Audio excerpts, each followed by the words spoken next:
Record. I'm recording!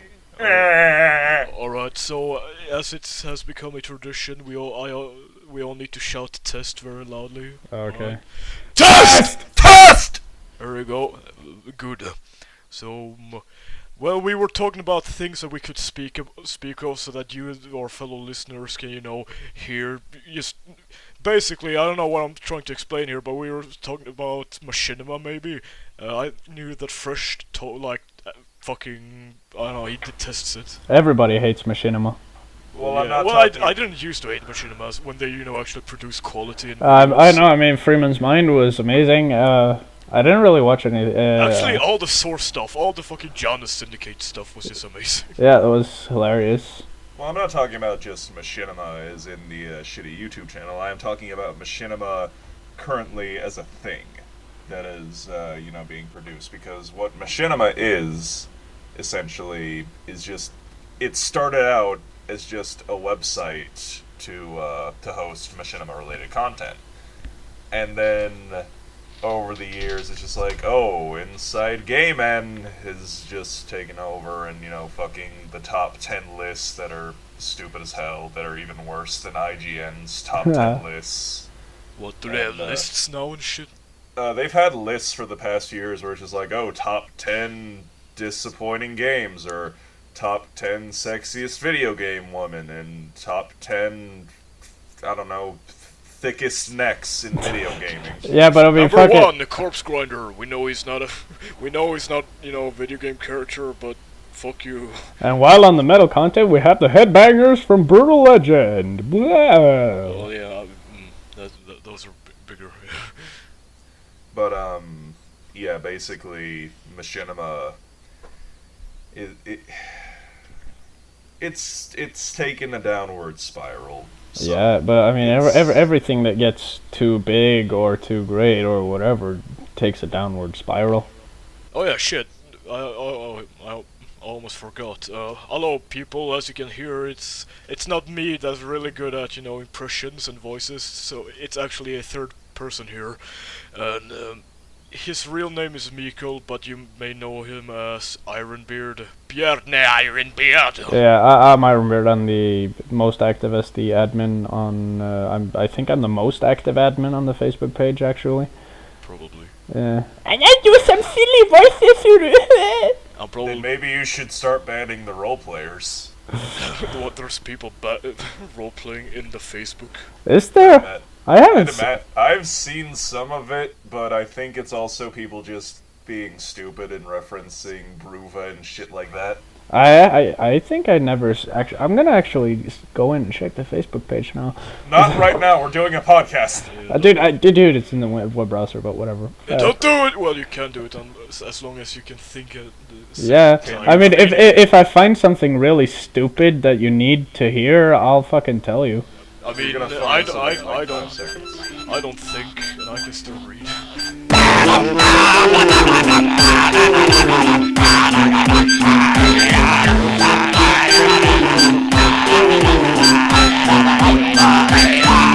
What read? I mean, talk.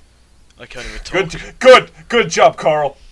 My entire fucking house smells like dragoon. I'm kinda a little bit drunk right now. Oh, hey, jump aboard a train! I just woke up, so I just woke up, so I don't have the opportunity to be drunk. Well, it's probably because we've been reenacting and doing stupid shit, so you're like, oh fuck, it's so boring at home now, I wish I could just go back. At least that's what I think. I want to get beaten up by people with bayonets again. Or it's more like, oh god, I just got back from reenacting and I'm not a dad, so I can't go out and go all medieval on the lawn with a fucking scythe, so, give me the beer. Pass the whiskey. What the fuck would you need a... Okay, fucking, why would you need a scythe? We fucking invented lawnmowers. That's like an automatic scythe. Because we haven't really given a shit to our lawn for like 2 years, so the grass has grown so thick that basically we broke it. Get an American-made John Deere and it will kill the grass just like it has killed like Japanese. It will kill the grass just like it has killed all the Nazis. Yeah, I can just imagine like fucking Winston Churchill. I know he's English, but Winston Churchill just riding to Nazi Germany on a fucking lawnmower with like a, I don't know, a Sten gun. We will defend our lawn, whatever the cost may be. He has a fucking Sten gun attached to the front, and he's got swords on the sides. We will mow the lawn on the landing pad. And instead of like lawnmower like blades, he has fucking like daggers. Oh, has claymores. Well, those would just smack into each other and cause problems. Yeah. No. It's Winston Churchill invented a new one. Winston, jump aboard the new Winston Churchill plane. Instead of propellers, it's claymores. To kill the Nazi scum! Nuclear-powered engines with warp speed, traveling faster than the speed of sound. Instead of machine guns, it's like repeating crossbows that are like tipped with acid. No, longbows, they're English. They had crossbows. Yeah, but they were renowned for their longbows. Yeah. Well, then how the fuck is he gonna shoot? Does he like fucking just pull the fucking string back with his teeth? Yeah. And then just let it go and it's like, oh, my one shot, gotta reload. Yeah. It's Winston Churchill. He needs to kill fast and arrows too slow. He's Winston Churchill. He knows how to dual wield longbows. Yes. He pulls the strings with his teeth. With his two mouths that Yes. he has hidden in his like armpits. That's why he was such a great motivational speaker, because he could basically... Oh, yeah. He had the voice of three men. We were fucking talking about machinima, and now we're talking about... Cyber Winston Churchill. But yeah, as I was talking, we had been reenacting with the Västgöta Gustavianer and the Karolians. So it was, 1700s, so there were muskets and shit, and we were fighting the Danish. Yeah. However, the Karolians were on the Danish side because they had too few men. They had to... The Danish had too few Swedes, so the Karolians had to act... had to be traitors who were bought by the Dane fuckers. The Dane fucks. And yeah, so... we played as peasants, and I got to kill 2 Danish with an axe. Yeah, I killed also, I think, 2 Danish, and then I got and the second day I got a musket butt in my face. How did you die, Karl? A cannon hit me as we were laying down planks. Yeah, it was this moat outside the castle, and we had to basically build a bridge with just throw some planks down so the soldiers could get across. And it was like, as we were way down, one of the cannons fired and all of us died, and you could hear the Karolians up on the battlefield like, all of them died! So you ate it pretty hard, Karl. Yeah, I literally died. I didn't even die in a ditch, I died in a moat. Yes. And holy shit, it was like, not deep water as, an empty moat, and it's just kind of like a swamp, so it stank, and it was dirty and disgusting. It was like falling down in a trash compactor from Star Wars. Yeah, and and after it was like, oh god, I'm stinking and I'm dirty, so I just went down to the lake and jumped in with my clothes on. Because it's like, it's warm, the water's nice, and I'm dirty, I'm clean. It's fun when you plan something and then on the battlefield something happens and it's like, alright, go down here, so we have to do this now.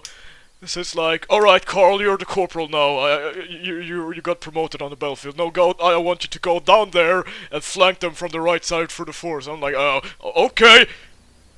Yeah, and when we were flanking, we went down basically it was actually on the left side, because on the right side was the audience, but we had to go down into the forest on the left side, and then the Karolians were supposed to advance, and then the Swedish troops were supposed to charge with bayonets, and we were supposed to charge them from the side, but instead of advancing, they retreated, and we were like, what the fuck do we do now? Oh wait, no, it was during Swedish times. We have to do that with very horrible Swedish accents. No.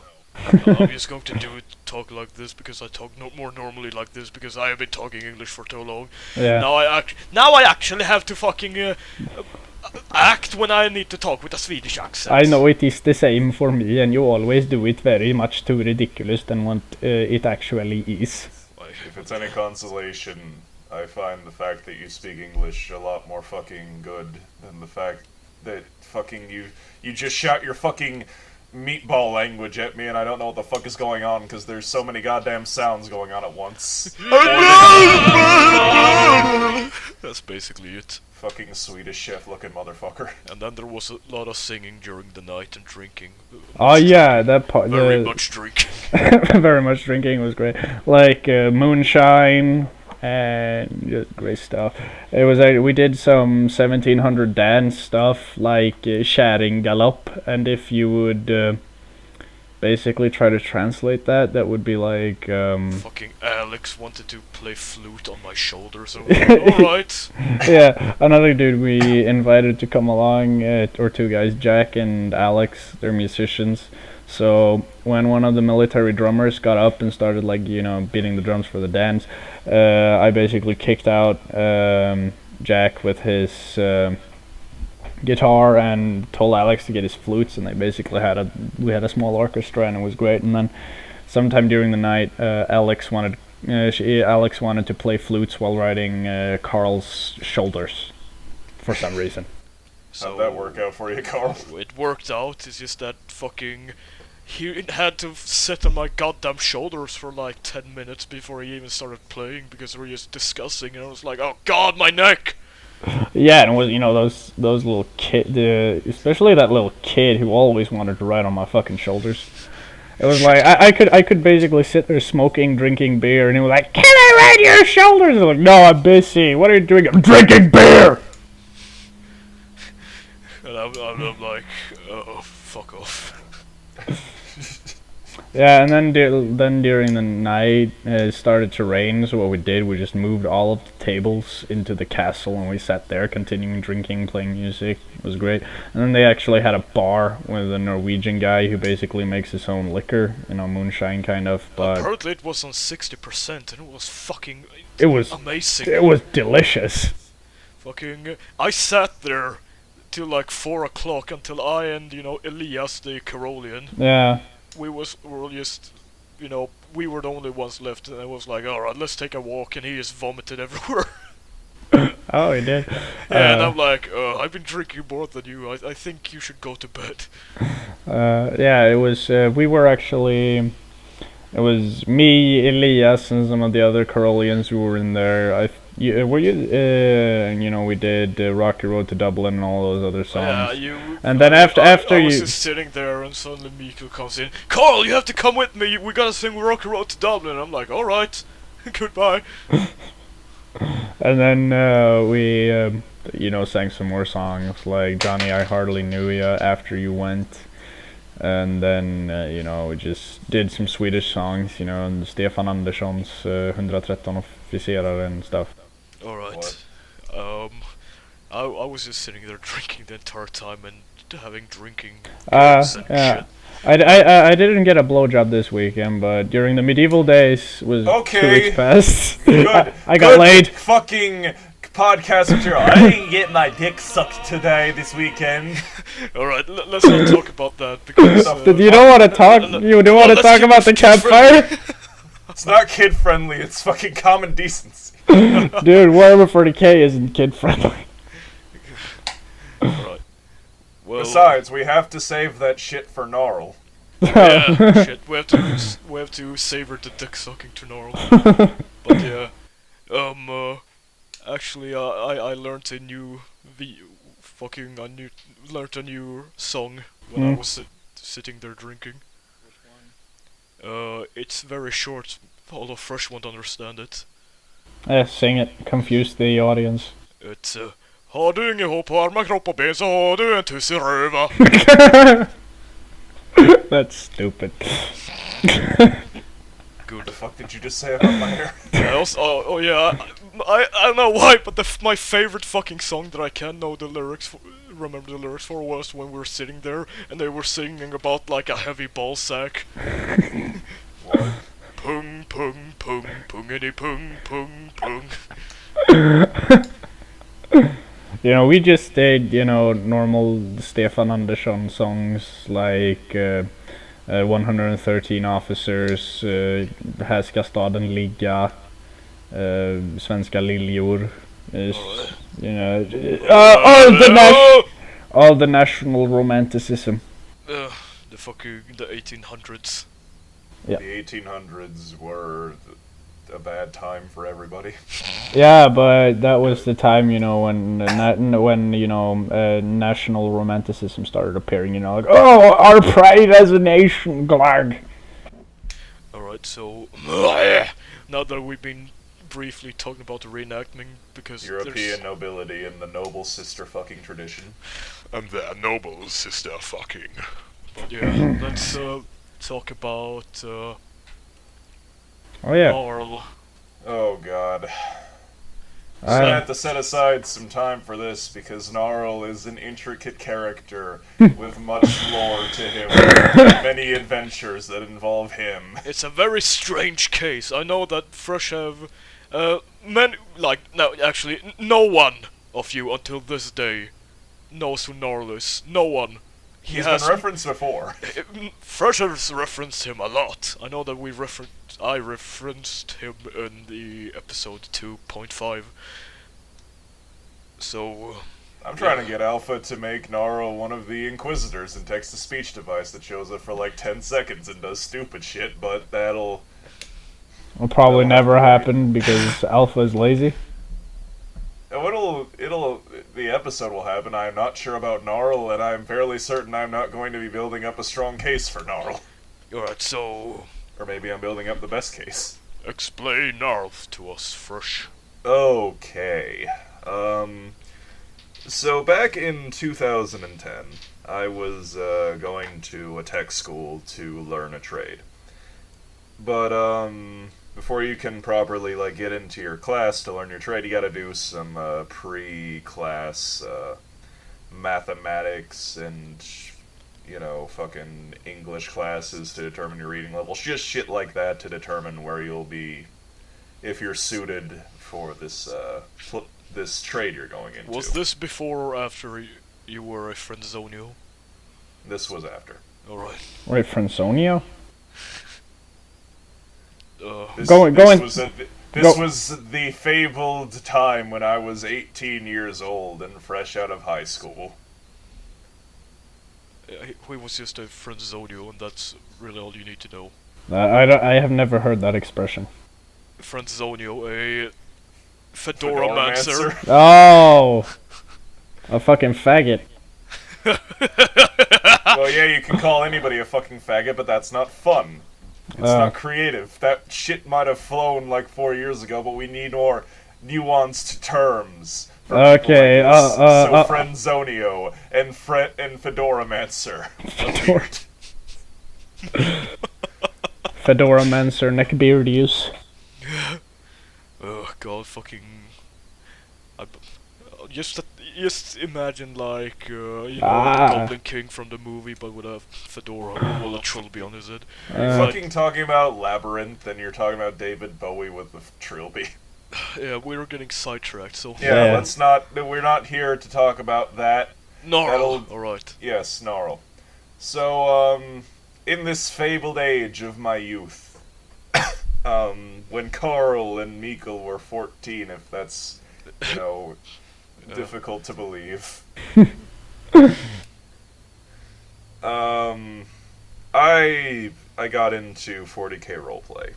This was actually my first ever 40k roleplay character. Drop my knife. And fucking I had internet access and I had a laptop that was, shitty, but it was passable for the purposes of file sharing and downloading all these PDFs and character sheets and shit like that.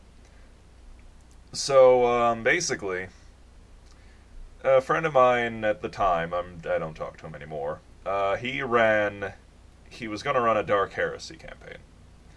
And he was, like, on this chat room that I went to because, boredom. And he basically went like, okay, I'm recruiting people for a Dark Heresy campaign. I went, what's Dark Heresy? And he's just like, it's a 40k role-playing game where you are an acolyte of the Inquisition. And I'm just like, 40k is role-playing games? That sounds fucking awesome. So, I joined this place, and there were others. There was like a 4'9" Voidborn scum who was blue with red hair, and I don't mean red as in like ginger hair. I mean red as in stark fucking red. Sounds like an Oblivion character. Actually, it sounds like Billy Rectum shitfucker. It's Billy Rectum shitfucker, but not a terrible monstrosity. But then another one was a 6'7" bald albino noble-born psyker, and they were just a shit about everything, who was all about psyker supremacy and shit like that. And the character playing her was a dude, and of course she had like E-cup tits. So he was a magical realmer. Yes, kind of. I don't know, but like fucking, she had like E-cup tits, fucking big bouncy ass hourglass figure, and it's just like, okay, great. However, sure, all of her toes had rotted off in a trench. No, I think, but in exchange for this, her psyker sanctioning effect was that her neck exploded, and she had to have a vox implanted in there to serve as like vocal cords. And the voice that was picked is a grisly old hag. No, stop that. It's terrible. We're saving the sexual deviancy. It's terrible. But, is this gonna turn into like a Fatal game? No. We actually haven't talked about Fatal. Oh, God, no, we're not gonna talk about Fatal. Ugh. Not today. We need to save time. that for, like, next episode, I guess. Fuck. Okay. Anyway, fucking, the other person was, like, a Finnish person that was just... He never showed up, and he was always drunk. Yeah, like a Finnish man. Did he fight his dad with a knife as well? He was a psyker. Uh, So he was a drunk Finnish psyker. yeah, who fought people with a knife in a sauna. No, but fucking, this is before I knew about Scandinavian deviancies as a thing. So he was just drunk Finnish person to me. And another person was, like, another scum, and he never showed up, and he was, like, Australian, and his name was Barbosa! Oh God, But- I found the song about the ball sack. Oh, we found the We're not song. talking about that! Fucker. Send it to me. But fucking... Then there was, like, another person who was, like, an assassin from a hive world, and another person who was, like, an Arbite, who was like, oh, we need to promote peace and tolerance and Xenos love in the Imperium. So I just called him Officer Faggot. Because a fucking Arbite wouldn't act like that. They'd want to fucking smash your goddamn head in if you talked like that. And then there came to me. And I rolled, and my logic was, okay, this is my first character, I'm just gonna get everything stupid out of the way, I'm gonna make the most grim, dark, fucking backstory I possibly can for a human being, and have them, like, survive and not go nuts. In comes Narl. Narl was a feral world assassin, and the world he came from was called Iacanthos. And basically, Iacanthos had no central government. It was... The only reason it was even, like, chosen as a thing is that Iacanthos produces this thing called ghost fire pollen. And this is used to process into drugs that are used by penal legionaries to, get them hopped up and fearless and shit and make them go nuts. And basically turn them into berserkers. And that's how it pays its tithe, because it literally only has, like, a fucking a single landmass covering the entire fucking planet, and there are no oceans. There are just like giant, lakes and ponds and shit. And most of the fucking landscape is like mountains. Mountains and desert and prairie. Oh yeah, right. And there's even like fucking an area in the planet that's like 500 kilometers long and wide, where it's just nothing but bones. Right, so you haven't introduced Narl yet, have you? I am not. I am setting the stage for what kind of person that Narl would be living on the shitty world that's basically just Mad Max in the future. Karl, those lyrics, man, those lyrics. Yeah, we can take it after the podcast. I have to fucking learn that shit. I can fucking direct translate the lyrics later. For fuck's sake, we're not talking about your balls. Yeah, let's not talk about balls and testicles and massive heavy cocks right now. That are 3 and 4 feet. Yeah, but we'll save that for later. Fucking stupid. Yes. So yeah, sorry for fucking destroying the entire atmosphere here, but yeah. Thank you, Miku, you fucking... It's on a deaf world, bones everywhere, it's yes, fucking but anyway, Godzilla stomping around. And then fucking, like, I read the background package for Assassin, it's just like, oh, they can come from death cults, and fucking feral worlds have death cults. So Narl was born into basically the Grimdark Hashashin. Yes. Which if you don't know what those are, they were basically like the original assassin order that was born in the Middle East during the time of the Crusades. And what they would do is like they would like take you, and then your induction order was you getting high as fuck, taken into a garden, and then getting the shit fucked out of you. Oh. And then the Grandmasters would go, hey, this is your reward if you, if you do your duty, and if you die forever. And they're just like, sweet, I'll do this. And then I decided, no, fuck that. Narl was born to 2 fucking, like, shitty assassins who were basically chosen by some fucked up eugenics program to make the biggest, strongest, stealthiest motherfucker that the cult had ever seen. Uh-huh. And basically from the age of 6, he was trained to murder people. That was, like, his goal in life. He killed his first man at 6 with a sharpened bone. A bone shiv, essentially. Alright. Shiv his ass. And then throughout the years, he was raised like, oh, any action is permissible as long as it is in the service of the Emperor. And anything that we do to you is also permissible in service to the Emperor. So, fucking as soon as, like, his balls drop, he was taken, fucking given all sorts of goddamn drugs pumped into his system to make him, like, fucking fearless and high and insane. And fucking, like, just sent all over this world to basically, like, kill people who were judged as heretics. And then fucking, he got into his mind, like, oh, if any action I do is permissible in service of the Emperor, some of these heretics are women. I could take advantage of them, and the Emperor will be like, yeah, that's cool. Alright, so this is just more... And then he said, wait, why should I limit myself to women? The men also deserve punishment. Alright. So then he fucking, like, turned into a fucking serial rapist, assassin, nuts person. And he kept growing. Like, by the time he was 16, he was like 7 feet tall.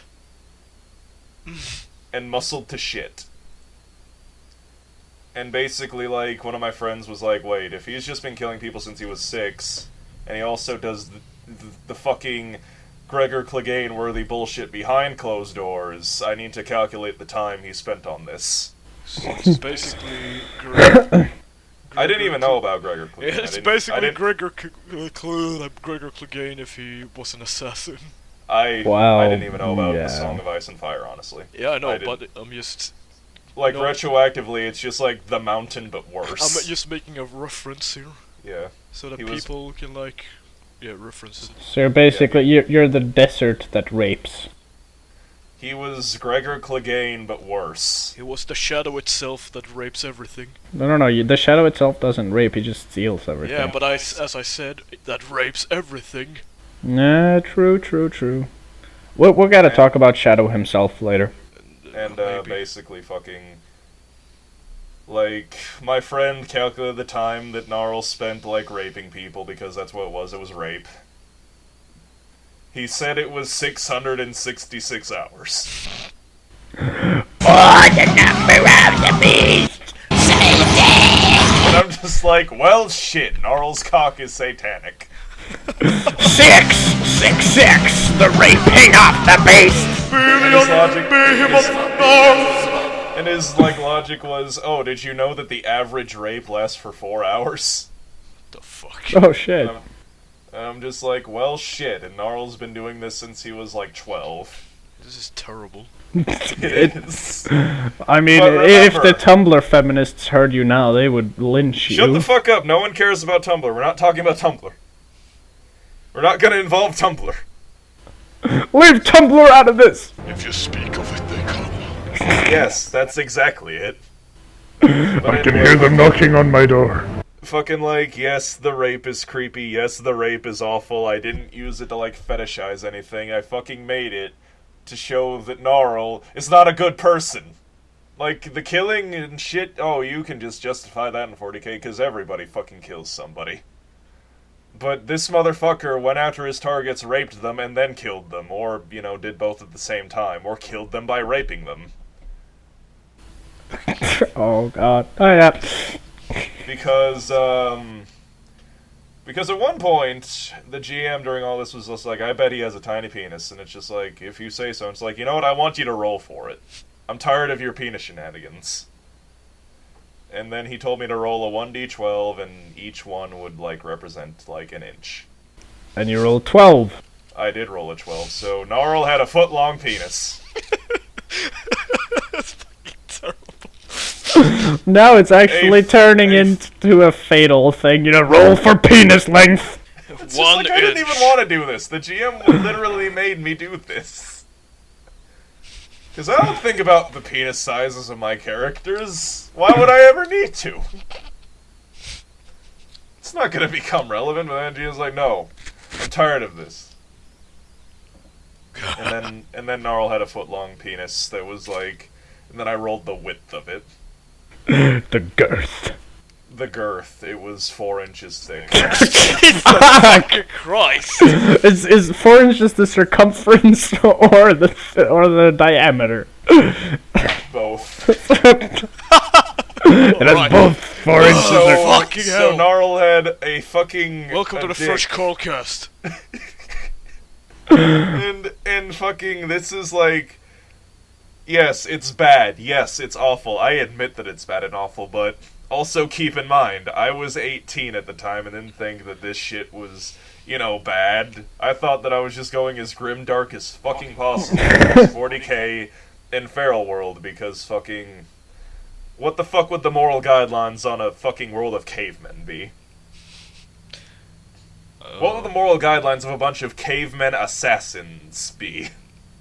It's true.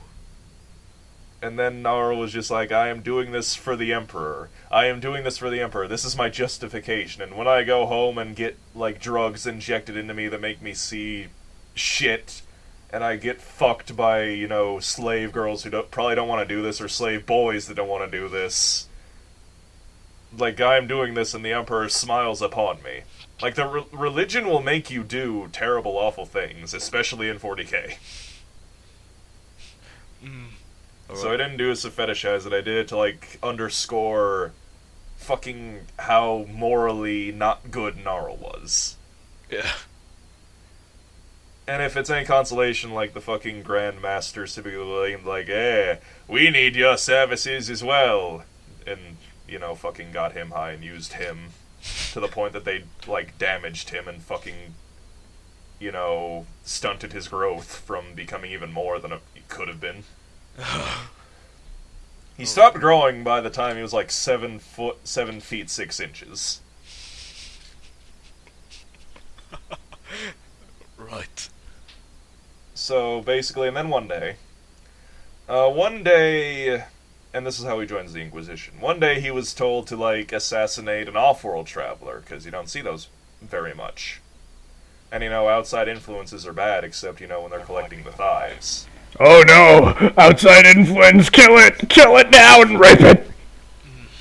Rape the outside. Basically, at this point, Narl was, like, the best assassin they had, if not in terms of stealth, though he was pretty fucking stealthy, actually. Stealthier than any man his size has a right to be. Haven't you talked about his, We'll get to that. So, basically he goes to, like, the one port that this world has. Port Wander. And,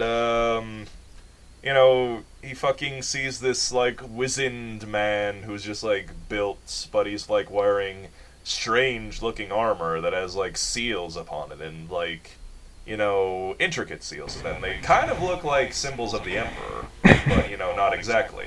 Because, feral worlders have their own way of, like, using iconography and icons and shit like that. But he's just like, I've been ordered to do this, so I'm going to do this. So he tries to assassinate this guy. The guy hands him his ass, and then goes like, "Do you have any last words?" And Narl just goes, "What I do for the Emperor, no matter what the action." So basically, this causes the this guy to pause, and he says, "Wait, what? You think that killing me would be good for the Emperor? Who told you that?" And then he fucking, like, explained the cult and was basically, interrogated about who sent him. And then the guy's just like, well, from what you've described to me and the methodology they use, and these icons you see in the Grand Master's chambers, it sounds like this is not a cult of the Emperor, but a cult of Slanesh. Oh. Which, in hindsight, they fucking seal their assassins in rooms, give them drugs, let them fuck, drink, all that bullshit. It's kind of obvious, but Narl didn't know because he was never taught about that shit. So then Narl's just like, wait, so I've been a heretic all along? And the guy's just like, yeah, but I can offer you redemption. I need you to go back, say that you've successfully killed me, and then kill every last one of those people in this cult. And if you do this, I will take you off-world, and I will show you the true path to serving the Emperor. So then Narl goes back, and he fucking kills an entire death cult. He kills a death cult in one night. Because they were lying to him for years and making him do shit that's heretical, and he was a deeply religious man too. Fucking, you have to be deeply religious to, have the fucking thought process of, oh, I can just rape and murder people, but it's fine because the Emperor says it's okay. My prayer is rape! Alright. So then Narl, does this. He goes off-world. He's introduced to his squad. And this is when he discovers something about himself. When the Psychers both are very uncomfortable around him, and if he gets too close, they, like, start bleeding, having nosebleeds. He discovers that he's a blank. And what a blank is they are a psychic dead spot. They have a very dulled, like, presence about them that basically makes them resistant to psychic powers, and those around them resistant to psychic powers. They are different from a pariah in that pariahs have no souls, and everyone wants to kill them. A blank, something just seems kind of off about them. Basically, they have a really shitty connection to the warp. Yeah, they have a really shitty connection to the warp. But this basically means they're resistant to psychic powers. And they also make psychers, who are, directly connected to the warp, feel physical discomfort when they are around them, and physical pain if they are touched. And Narl is a good Emperor-serving man, and he was taught that psychers are aberrant and mutants, and they need to die. They need to be, like, burned. Let's burn our cool bathing psyker on a bonfire. So, this fucking woman, who he dwarfs, but is still bigger than everyone else, goes on about psyker supremacy, going like, "We are the evolution of humanity, and we are also really cool." Just causing Narl to be like, "I'm gonna kill that bitch." We are the evolution of society, and in 2,000 years in the future, everyone will be driving around in psyker-made cars. So basically, fucking, the Inquisitor, like, notices this and is just like, you can't kill these psychers. You can kill other psychers, you cannot kill this one, because she is part of your squad, and Narl was an obedient servant, so he decided, if I can't kill her, I'm going to fuck with her. You goddamn bastard. So basically, he would always, like, creep up really close to her and get behind her, and, like, he'd mention his past about how he, like, fucking, like, held down people and just raped them. And he'd talk about this like he was discussing, you know, what to have for dinner. And he would, like, touch up on her and just, like, rub her bald head. And, like, grip her arms and then shove her and shit like that. And, you know, this would cause her to basically go into seizures and shit. And this would be bad. To me, anyway. But the thing is, she kept going on about how better psychers are. She kept going like, "Oh, you're just a freak. You're a freak with no connection to the warp, and you're gonna die. Meanwhile, psychers are gonna evolve," and shit like that. And it's just like, you just don't learn, do you? And then fucking, like, first night there, Narl gets a synth suit. And what a synth suit is, it's a skin-tight leather outfit, essentially. It's what Gimps wear, except full body. Just imagine the Vindicator assassin in that video. Yeah, it's the Vindicator assassin. It's what Vindicator assassins wear. Except without the helmet, though. Yeah. And this, you know, fucking showed off the fact he had a fucking dick that even unerect was still fucking terrifying. Terrifying dick. And his balls were also bulging out and shit like that. Have you seen Bat Metal, that video, and, like, that video where it's like Batman sings a Death Clock song and they keep zooming in on his, like, his crotch bulge? No! What? It's like that, but bigger. So then Narl's just like, I can't kill this psyker. So what I can do instead is, when she goes to sleep, I'm going to show her a real good time. And no, he's not gonna fucking rape her. So, have a fun fact about Narl. Karl.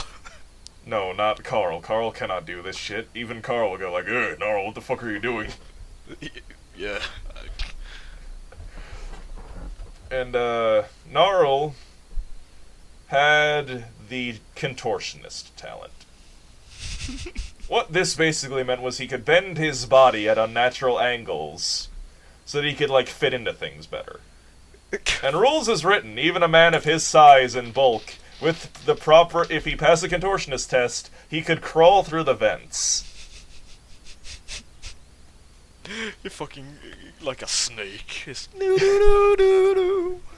Basically, like, he just fucking snaps his bones into places and you can fucking, like, hear his body just, like, slurping and contorting and snapping and muscles just visibly straining as he fucking crawls into the vent and he slides through it and basically pulls himself through by his fingers. And he fucking, like, gets into the psycher's room through the vents after contorting himself through the vents and then, like, slurping himself back into place like Alright. And he fucking goes over to the sleeping psycher and he basically gets on top of her, squats over her face, and then he starts fucking, like, smacking his ass cheeks together. What, like, does he use his hands or his ass? No, he has good muscle control. He makes his ass cheeks smack themselves. And he has a muscular ass, so it's just like... Waking up, imagine waking up to this. Oh, Jesus I'm Christ. I'm thinking, you know And what that this. you're in physical pain from it as well. Yeah, I'm just thinking, you know what's his face, the bodybuilder gay porn star you keep showing us. Oh, Billy Harrington. Yeah, Billy Harrington's muscular marble crushing ass, just like. Exactly. Yeah, exactly like that. I didn't know what Billy Harrington was, but Billy Harrington is basically 1/10 as muscle as Narl is. And he makes his ass start clapping together while he moves his hips around hypnotically in a circle. So his muscular fucking ass just right in the fucking Psyker's face. And Fuck. And then when the Psyker starts like fucking groaning and screaming in pain, he turns around and basically like rubs his crotch bulge against her face. What the fuck? His sweaty fucking crotch bulge in her face. And like gripping her head and rubbing her cheek against his dick. Which, even unerect, is still bigger than most people are erect. Are you sure this wasn't a fatal game? This is not a fatal game. And then when fucking she is bleeding out of her eyeballs, and out of her mouth, and out of her nose, and her fucking ears are just, like, bleeding, and she's, like, foaming at the mouth, does Narl, like, back off. And then the Psyker just looks at him. And she goes, "Why did you do this?" And then Narl leans down really close. To the point that you can, like, see, like, the imperfections in his, like, fucking corneas. And he just goes, "Because I fucking hate you."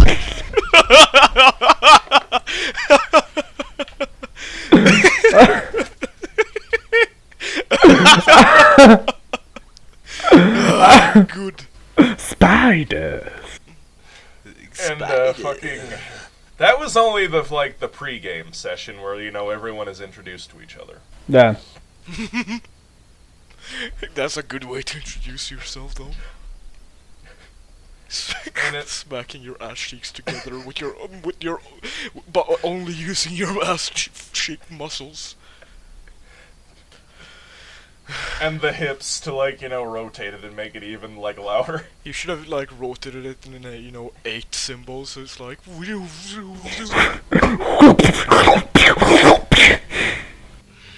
It was basically muscle twerking. With a rock-hard ass. Oh yeah, you know, I'm just thinking now of that goddamn Hulk gif, you know, Hulk twerk, and it's just ass muscle extends and smashes a car. I'm gonna see if I can find that. Oh, but, that's not the end of it. That's not the end of Narl's adventures by far. Yeah, I was just going to say that. Oh, God. Then basically, like, introduces himself to everyone else. The only person that he does not fucking despise is the Voidborn. The Voidborn scum. Because, you know, she's down her luck, she's had a shit life. Even, you know, compared to, like, scum, she has had a shit life. Like, forced to, like, whore herself out and, you know, turn to prostitution to survive. And Narl can get that. Narl can sympathize with that. Because, you know, he's not a fucking... He is not a monster, he is just very morally not good. Yep. Like, he's evil, but he's not chaos evil. He's not inhuman. So basically, like, forms a bond with her, they're friends and shit like that. And then fucking he just listens to this fucking Arbite from a paradise world go on and on about how life isn't that hard, and how peace can be attained, and shit like that. And fucking Narl just looks at him. He looks at him and he goes, "Are you stupid? Do you know anything about life? Or were you too busy just getting fucked in the ass by a bunch of noblemen? Life is not daisies. Life is killing people. Life is killing people until you can be successful and happy and serve the Emperor. You're not gonna retire. You're not gonna live in peace. You're probably going to get shot in the guts and die a slow, painful death. And if that doesn't happen, I will stab you in the back first, because you're talking about consorting with Xenos. I hope you get cancer. Alright. And then he flips the table onto the Arbite. Flips the table, or fucking karate kick. And then fucking the other psyker he just doesn't even bother fucking with because he's drunk all the time and he's gonna die. He's gonna die. And fucking the other assassin he kinda talks to, doesn't talk to. So then their first mission happens. They're supposed to go onto this, like, this planet that's, like, in open rebellion of the Imperium and, you know, solve that. You know, kill the fucking rogue governor, install loyalists, shit like that. And that goes swimmingly until our Valkyrie is shot down by flak turrets.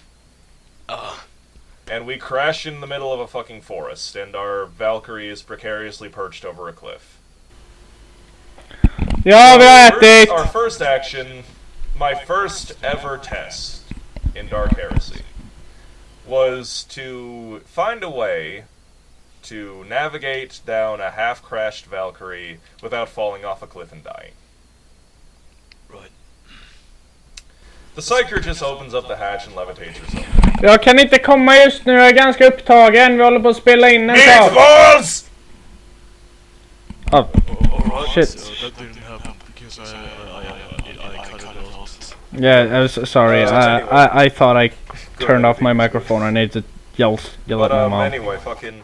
The Psyker levitates herself down. Fucking boring. The Arbite just tries to climb down the cliff, you know, sheer-faced, and he falls off and fucking gets knocked unconscious. The Psyker is drunk and also tries to levitate himself down, but halfway down he fucking loses concentration and he falls down and gets knocked unconscious. Alright. The fucking...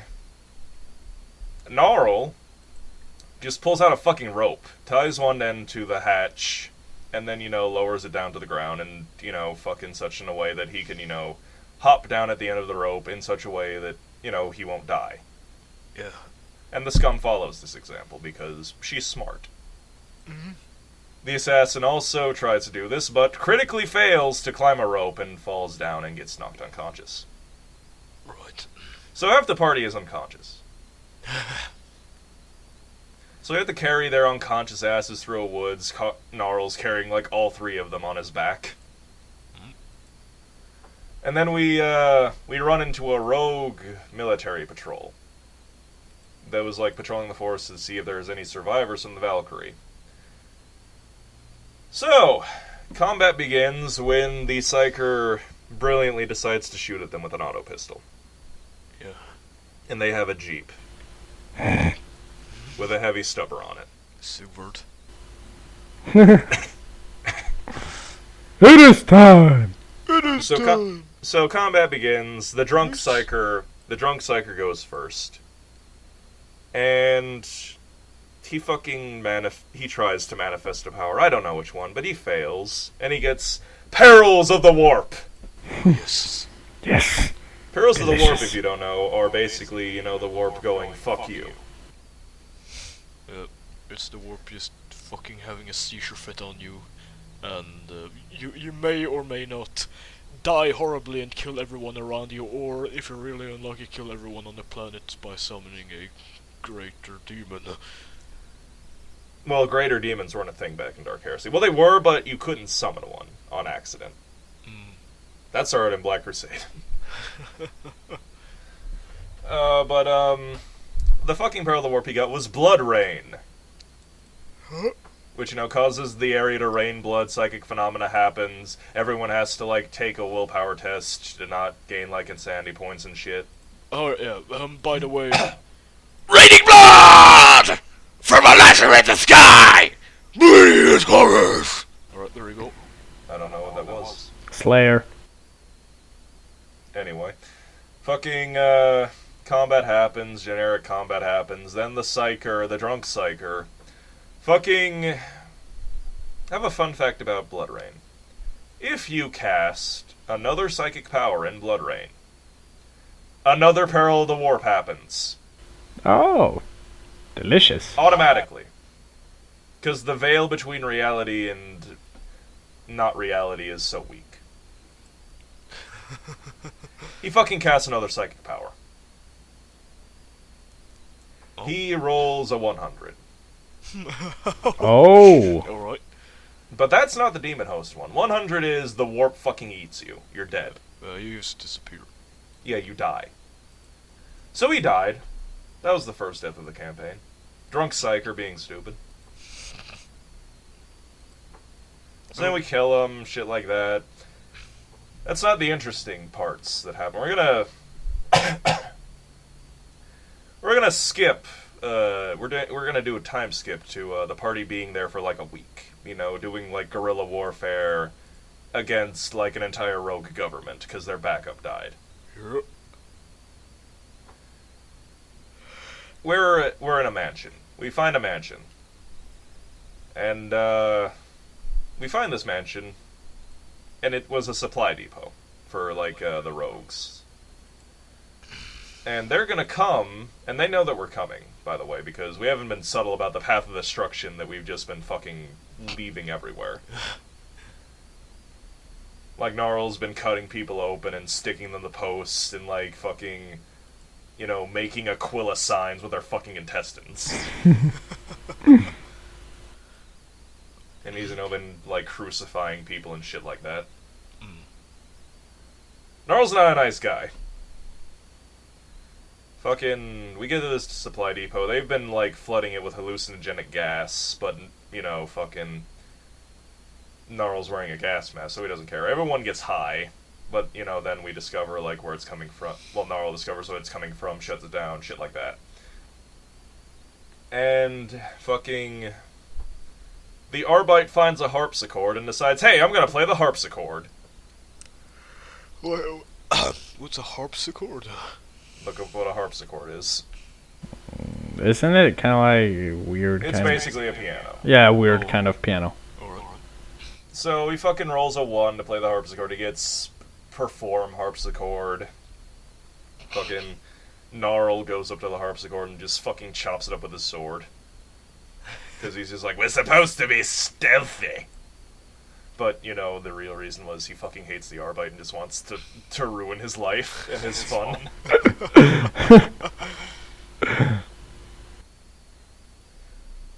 And then fucking, then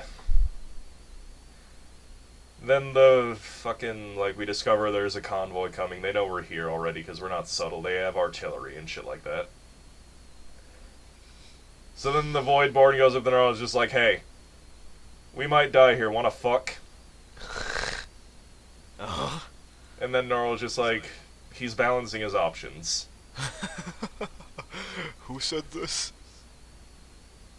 What do you mean, who said this? What the fuck? The Voidborn, the scum. Oh yeah. The 4'9" woman. Mm. And Narl is like 7'6". Jesus. And his dick is like a fourth of her size. They'll just become the fucking cannibal holocaust then. You know? And then Narl's is like, on the one hand, I value you as a friend and you're the only person that I don't fucking despise with every fiber of my being. On the other hand, my dick might kill you. Because fucking Narl's dick is thicker than a Coke can. Oh, shit. It is like an inch thicker than a Coke can. Alright. So imagine trying to shove that in someone's vagina. And he's like a foot long. Please. No. So Narl goes, fuck it, why not? Then they fuck, and everyone can hear it. Mainly the fucking pain going on. And this causes everyone to fucking gain, like, 1d10 insanity points. Jesus, alright. Except for Narl. He's already on like 100. He's not 100, he's just jaded. Oh. So then fucking like after that, Narl just fucking pulls his pants back up. Fucking the Voidborn is thankfully not dead. But the GM made them take fucking 5 wounds. My fucking god, alright. So, as much as a, 1d5 or just 5 wounds? Just 5 flat. So that's more than alright, so your dick did as much damage as a combat knife. Yes. Did how much pen did your dick have? He made me roll for that too. He made you roll for pen. What? Yes. He was like, okay, penetration, let's see how much you get in. Do you have armor in your dick? Do you have armor in your vagina? And then fucking, apparently it's 6. 6 penetration.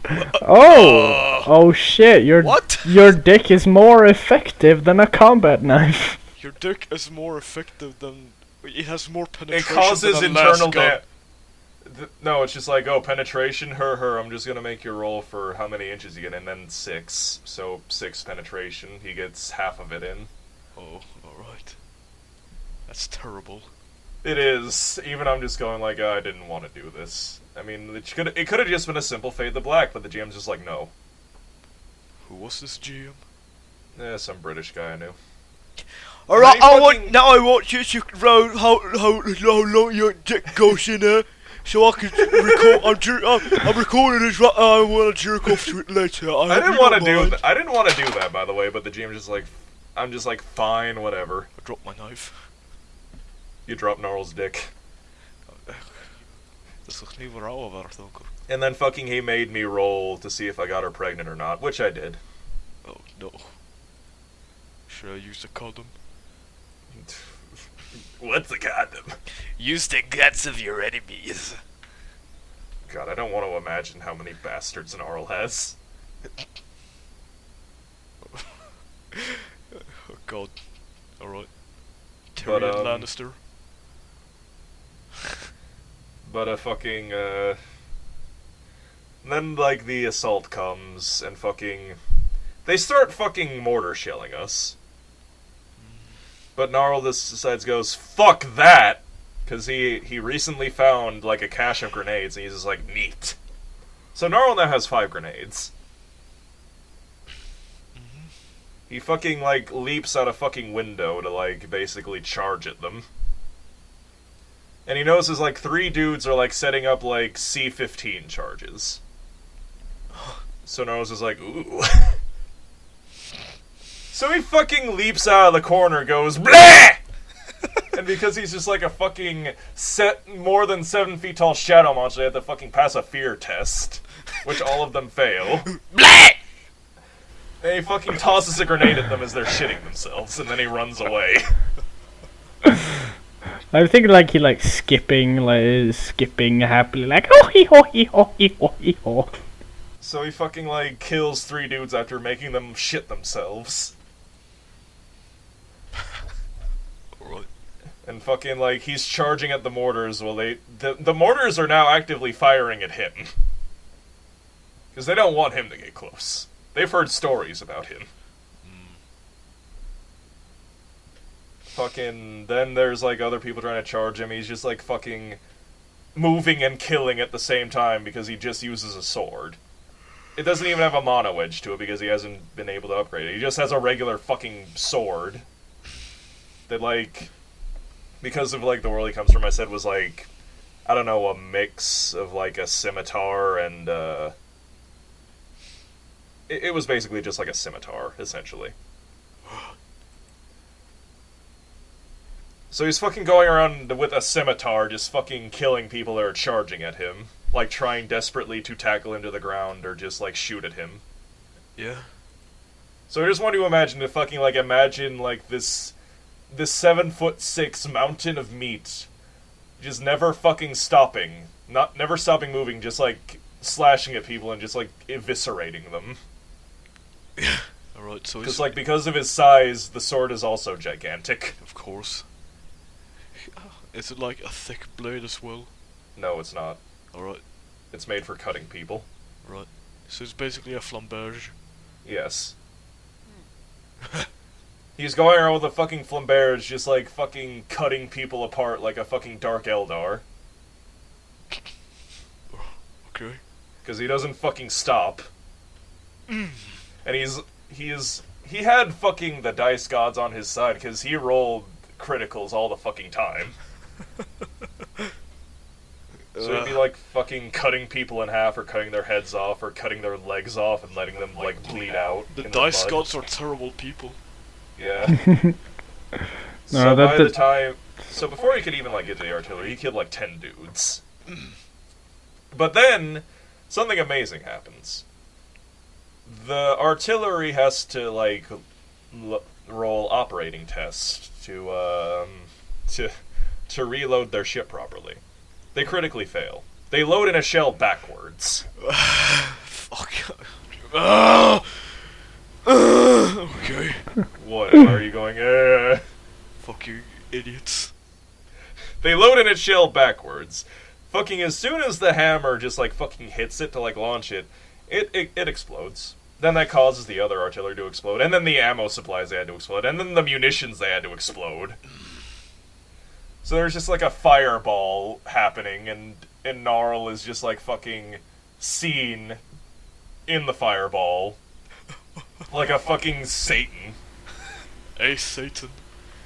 And then the people attacking the house are just like, fuck this. Hell, Satan! Because, you know, they're trying to charge inside the house, but we found a heavy stubber, and 2 heavy stubbers actually, and we set up like a pillbox in the stairwell to the entrance. Arcan yellow. So it's basically fucking World War I on steroids in that fucking house, and with Narl just killing people with a sword. Hell, Mister, we need a tank on that man over there. We need a fucking tank on that man. He's going towards me. Let me have a fucking land right now. And then they fucking they have to run because now they're fucking like retreating to like regroup and just, you know, mass charge us. And, you know, they have vehicle support, we don't. But then we find a garage. And in the garage is, like, a Jeep with a heavy bolter mounted on the back. So Narl immediately fucking mounts that heavy bolter. Of course. And then, like, fucking we have a chase scene where, like, fucking APCs and shit are chasing after us. Narl's just fucking screaming and laughing as he fucking causes cars to explode by shooting them with a heavy bolter. Now let's time skip to another interesting part. This is the end game of the session. Well, the campaign, the current campaign, anyway. We find out that they're performing evil chaos rituals to Nurgle in some like seaside bunker. You know, like a bunker built into a cliff with like a giant cannon that, you know, can shoot down ships. Yeah. You know, naval ships. Yeah. We get some backup from some inquisitorial stormtroopers, which is nice. Yeah. So, we see a fucking Chaos Space Marine go into this bunker, and we're just like, fuck, how do we fight that? And then Narl has a brilliant idea. He takes a melt-a-charge, sets it to 10 seconds, and then knocks on the door. And then runs away. Fuck, alright. And then the Chaos Space Marine opens the door. Because, you know, fucking Narl just fucking pounds on the door and it sounds like, you know, gunshots are hitting the door. So he goes out, a fucking melt-a-bomb explodes in his face. Okay. And it's a critical. And he dies. He's, like, there is nothing left but his boots.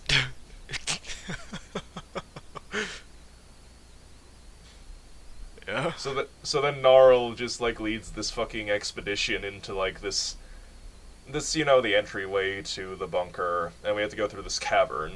And like the deeper we go into it, the more fucked up it gets. Like there's like flesh growing from the walls, dripping down, and like great like fucking swats. You fucking see it moving, and it smells like fetid, rotted flesh.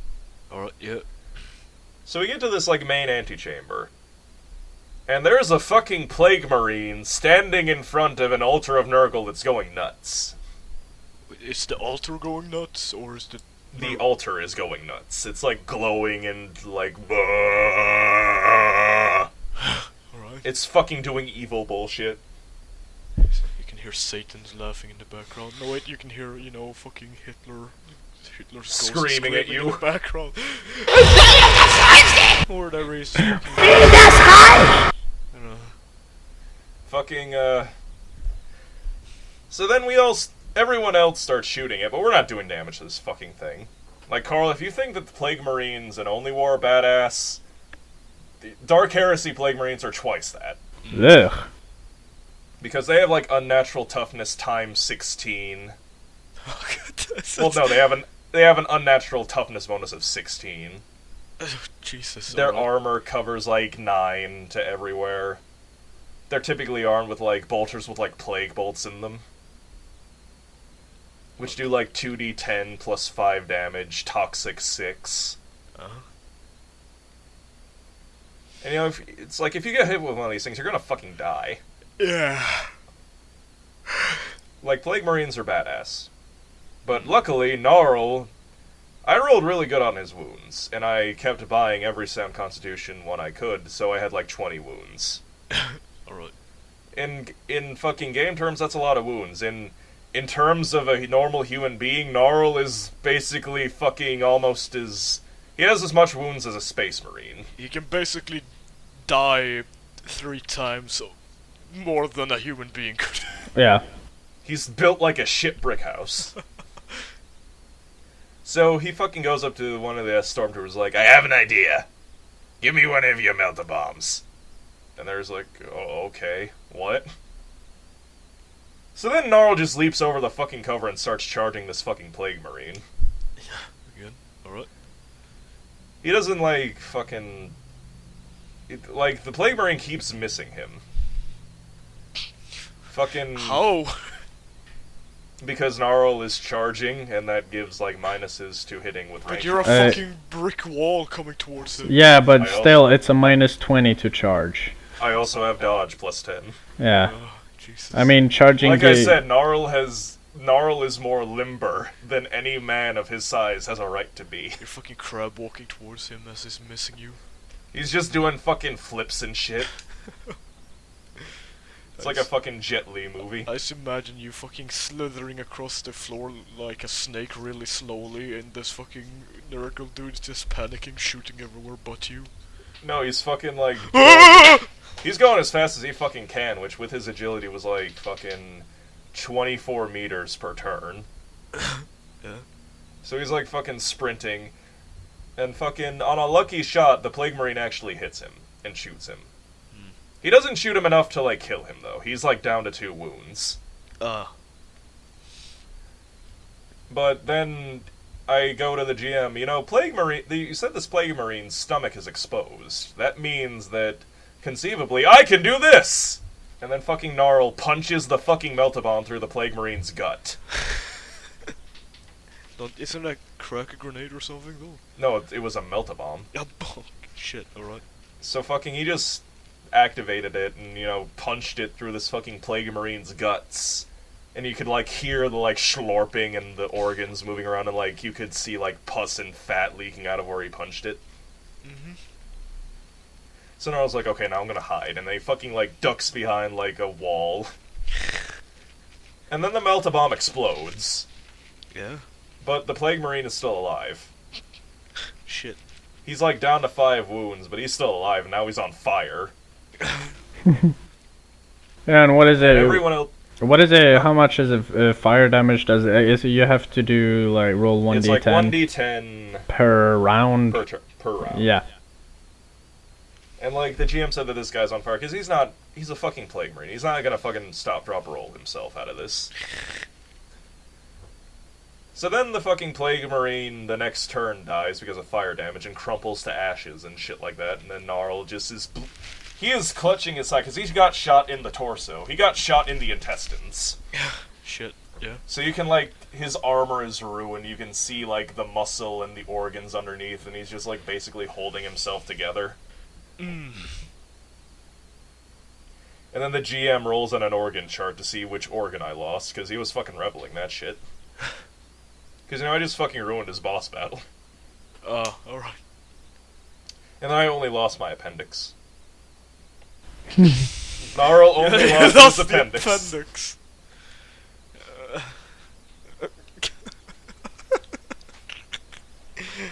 Good. And then a fucking warp portal opens up after I do this, and a fucking plague sergeant comes out with a plague sword, and a fucking chaos dreadnought. What?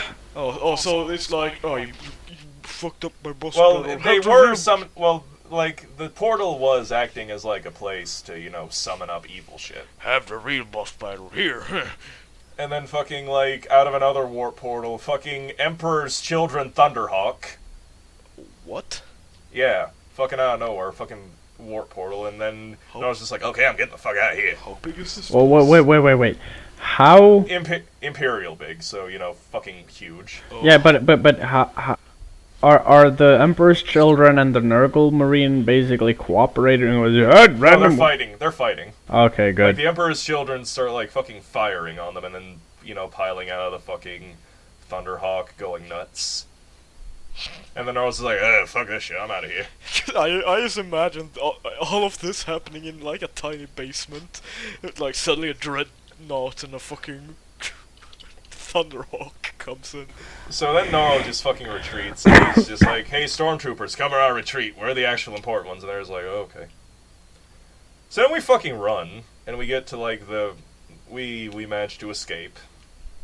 And then a fucking Chaos Raptor out of fucking nowhere pounds the fucking ground. And, I'm the only dedicated melee combatant, so I fucking have a duel with a Chaos Raptor while my guts are fucking, trying to escape. You get a lot of guts. I do have a lot of guts. So fucking... This Chaos Raptor is a fucking chainsword, of course. I have a fucking regular-ass sword still. And basically the fight is just basically everyone shoots the Chaos Raptor in the back while Narl basically parries and ducks and weaves out of the way of, a fucking Chaos Raptor trying to fucking cut his dick off. Yeah. So fucking for 5-6 rounds, Narl's just like parrying and talking shit to this Chaos Raptor and basically pissing him off by not dying. And then, like, fucking a critical hit from a fucking autogun happens, and it fucking critically hits the jump pack of the Chaos Raptor. And it causes him to fucking fly off into the sky, and then his jetpack explodes. I think you're going to have to wrap this up soon, because we've been talking for like 1 hour and 20 seconds about this Narl is a dedicated man. shit. Yeah, but Karl, remember, we still have to do the balls. Balls, yeah, but Yeah, we'll the fucking song. do it afterwards. Okay. While we're still talking, I can direct translate the lyrics so people know them.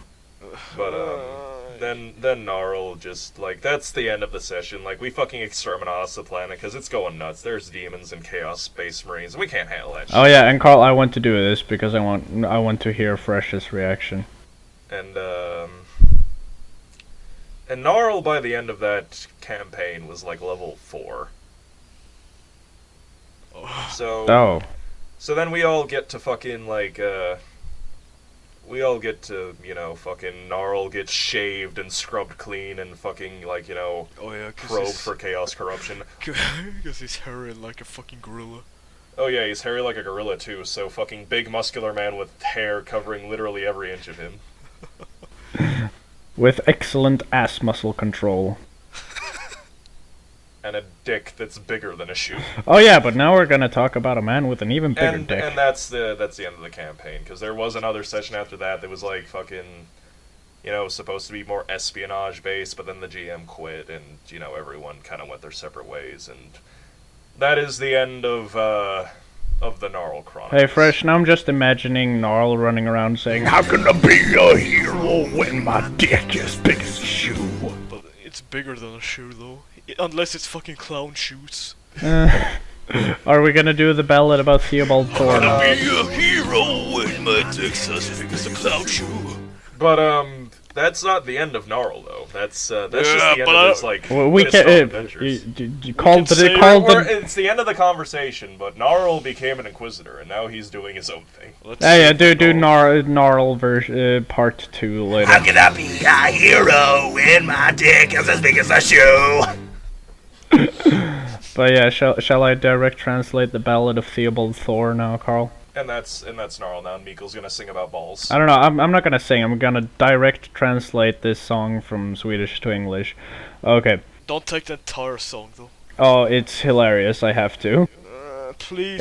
It's not too It's going bad. to take about 20 minutes. No. Yeah, it is. But let's start.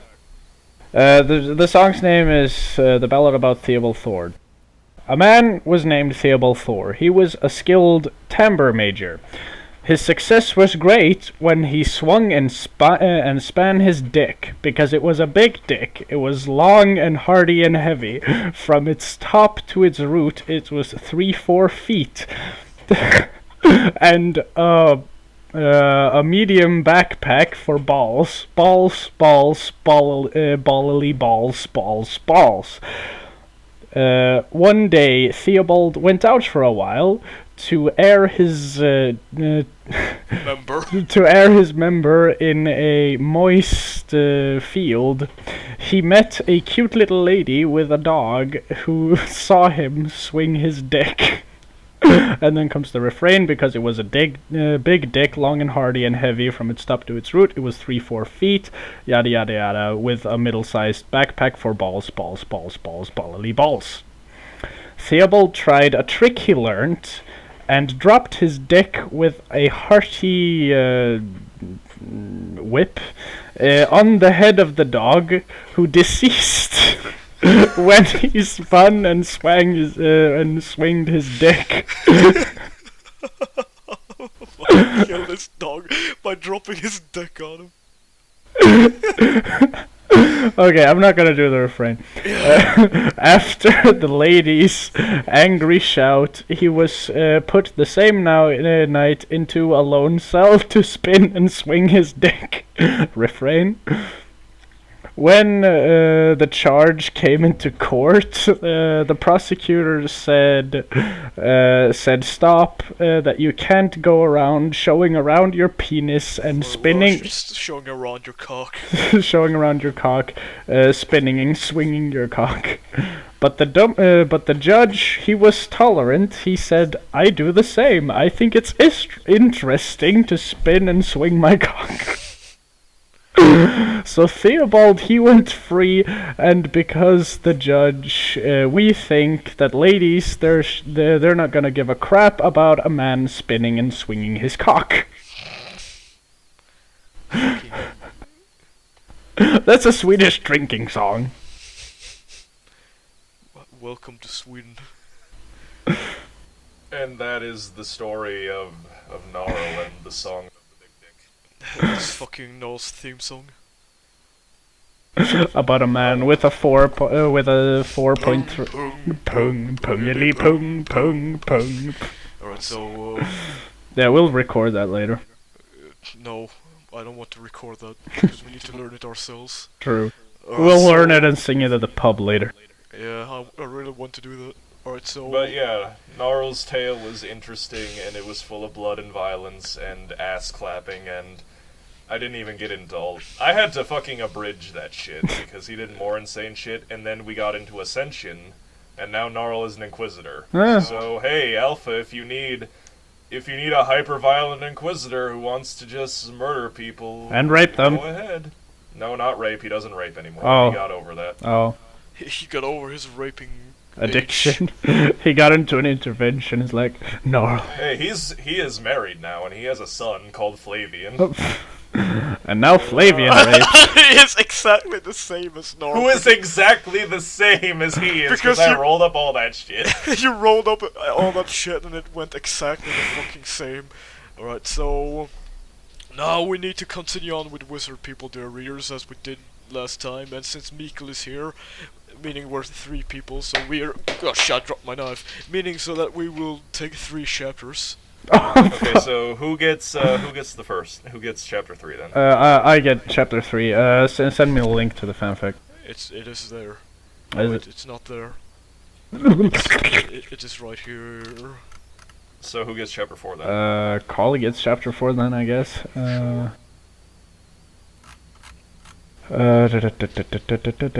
Chapter 3, chapter 3. Yeah, as the Hog family. No, hang on. We need to prepare it because we're all going to be quiet. Alright, so Okay. try to do it as best as you can because as like an audiobook. Okay. Alright, so 1, 2, 3.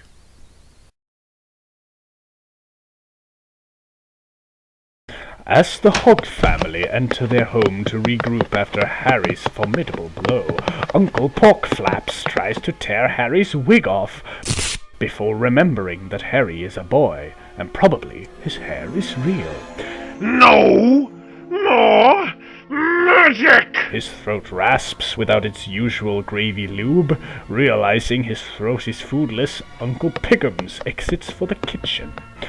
In the following weeks, Harry falls into a depression. He feels like an exile here in this world. He feels alone and hated. But Harry, going about his innumerable chores, picks up the mail, only to be bowled over at the discovery of a letter addressed to him. A connection is trying to be made. He thinks. Someone needs me. Having delivered his mail, Harry tries to conceal his letter, but cousin Ragtime Roast Beefy thinks that Harry has a possible cookie or wafer, and takes away the letter before Harry can open it. Uncle Piggums inspects the letter at the best as he can with those eyes, and a phantom of fear crawls across his scoutish face. Harry wonders what could be so wonderful. In the next few days, a miraculous event unfolds. Birds from every breed and fashion begin to crowd the Pork and Chips home with letters addressed to Harry.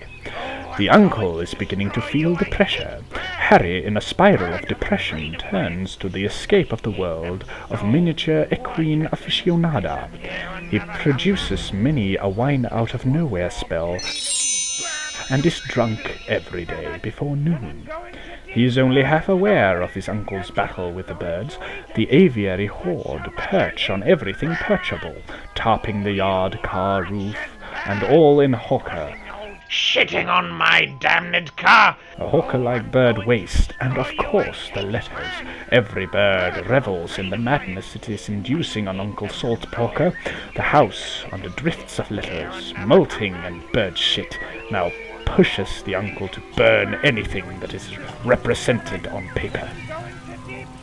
Harry, though a cloud of wizard magic and stealthily pinched Valium from the evil aunt, notices his uncle Frey.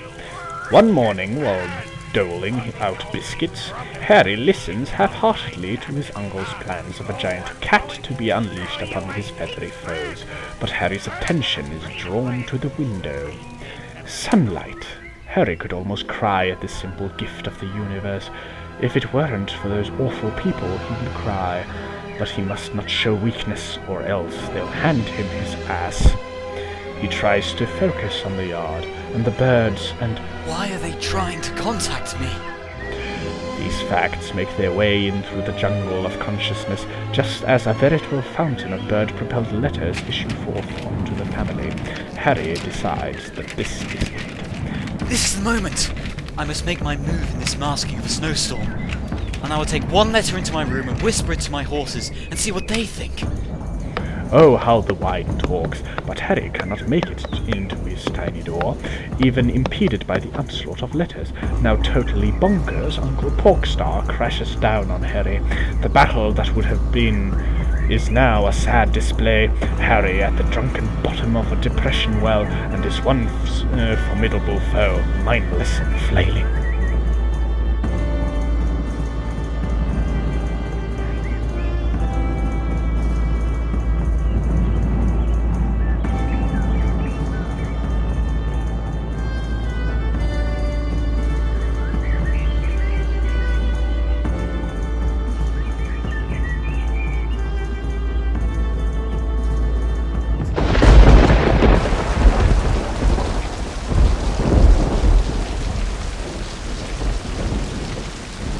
crushing blue light lays upon the sleeping boxes as Harry, awake and active, plays out his happiest of sad moments.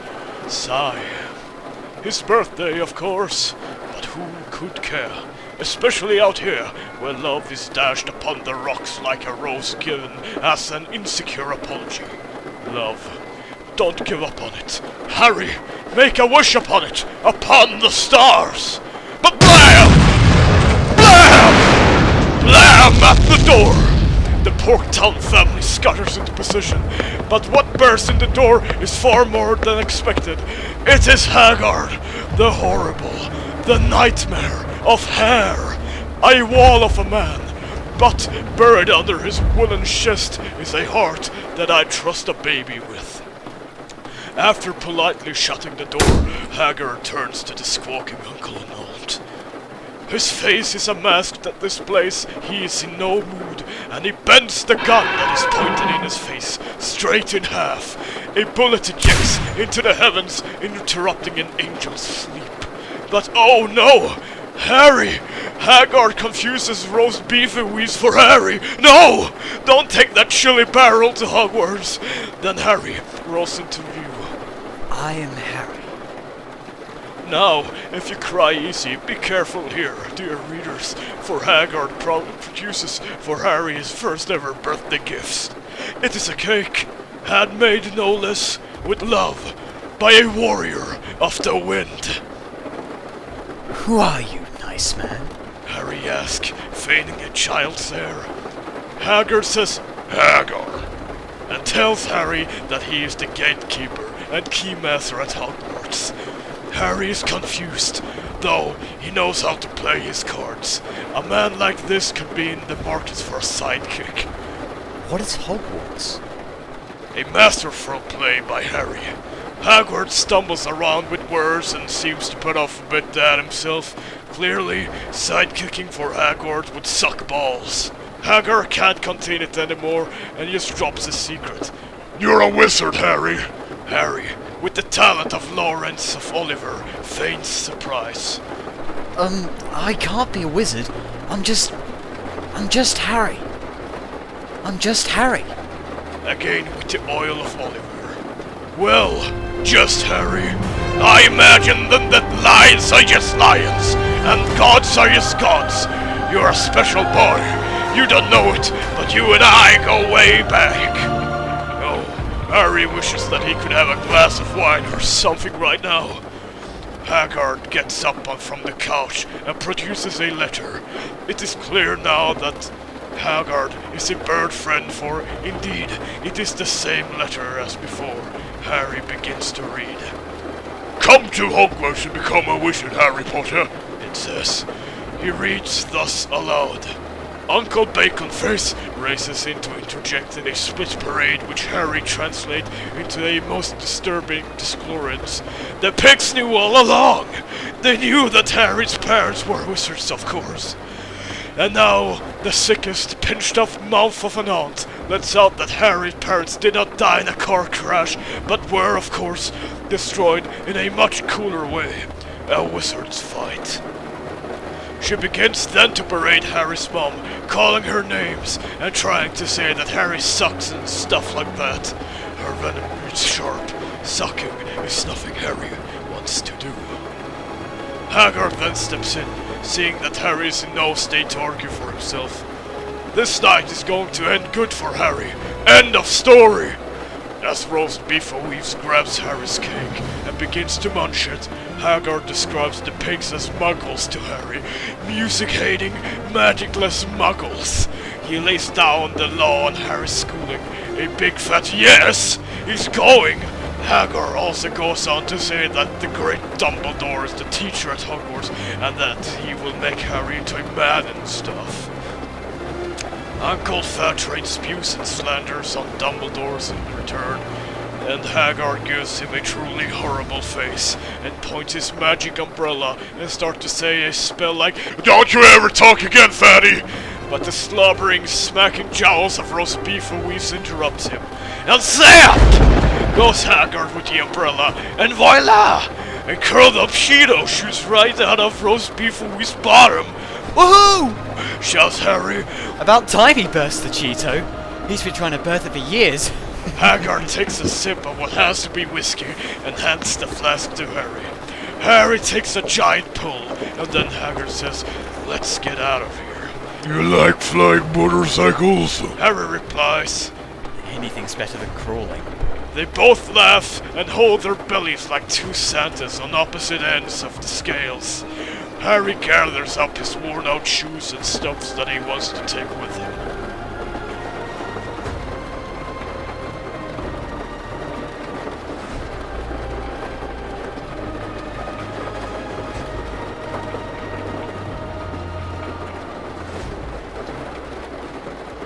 Chapter 5. Midday London. Whilst walking in broad daylight with Hagar the Horrible, Harry bravely reads his syllabus's demands. Wand, magic sand, one Turkish massage owl. Where can I obtain such obscurities? Hagar makes a knowing O shape with his hairy lips and directs Harry into a nondescript, black, plastic business. A bar? Hagar the Horrible, you'd better know what you're getting Harry into. Of course, the barkeep knows Hagar's bar-darkening frame. Hello, Haggard. Hello, Haggard. It comes from all directions. Some beer? No, that's okay. I got Harry freaking Parves with me today. We're doing some shopping. The bar inhabitants crane their boozed-up eyeballs into view. They all want to see the legend of Harry P. Old women, leathery hats, and grizzled madmen pinch themselves under the tables to make sure that they are not dreaming. Harry handshakes with all. The defender of the dark arts teacher from Hogwarts School presents himself. His name is Professor Queerman, he stutters, clearly a fan of Harry. Harry makes a series of heartwarming gestures in an effort to calm the starstruck prof's nerves. Harry is a soothing gentleman, and Queerman seems to feel at home in his presence. But Hagar moves along the business, for they have tons of shopping to do. He leads Harry out the back door into what appears to be a dead-end alley. Hey, how do all those people know me back there? You want to do some shopping or what? A Masonic pentagram is described by Hagar on the brick wall. And Shazam! The doorway to a magical world is folded back, brick by brick, in an orgy of transformers for Harry's brain to take in. And welcome to Calgon Alley. Dear readers, imagine music. La-di-da, da-da-da. Live and marketplacey. And violins taking a break up in the air with non-threatening amblings, and a wreath of tambourine just slightly jangled. Enter scene of what looks like 1800s England, downtown. Buildings crowded unstably around tons of magical kids with their parents, scraping together their needs for the upcoming school year. We have witchy moms, and wizardly dads, and hurried Harry, acting excited and happy. For Hagar's sake. Look! A Turkish massage owl! And look! It's a bat! Sweet mustache! Willikers! Willikers! Harry watches kids breaking their nose cartilage on the window panes of broom stores. This is heaven. That's the end. And that is That's the end of all we are reading for the podcast. This is the end of Yeah. the podcast. Goodbye. Goodbye. Bye bye.